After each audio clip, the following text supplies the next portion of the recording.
नमस्कार फ्रेंड्स, मैं पूनम गुप्ता स्वागत करती हूँ आपका अपने यूट्यूब चैनल पूनम के गीत संगीत में। यह एक प्यारा सा झूमर गीत है। कैसा लगेगा कमेंट में आप जरूर बताइएगा। पहनली में लाला चूड़ी, पहनली में लाला चूड़ी,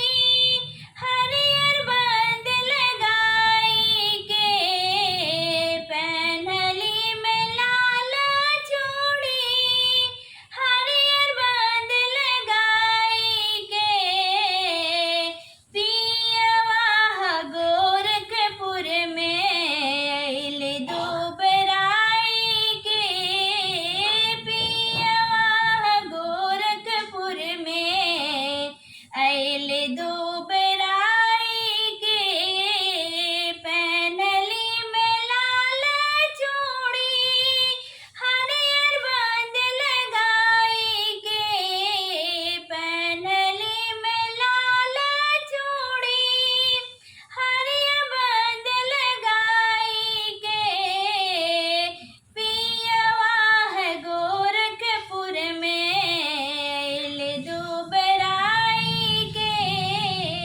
पियवा है गोरखपुर में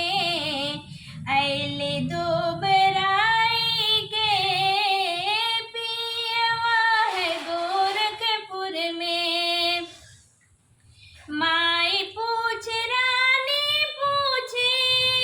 बहन मुस्काई के, माई पूछ रानी पूछे,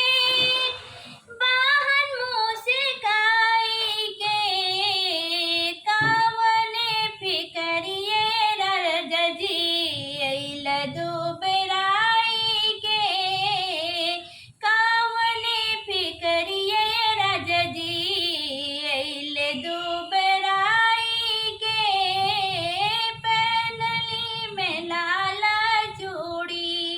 हरियर बंद लगाई के, पहिने में लाला चूड़ी,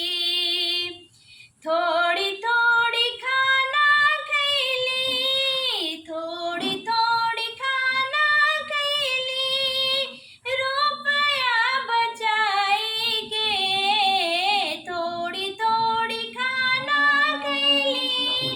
रुपया बचाई के,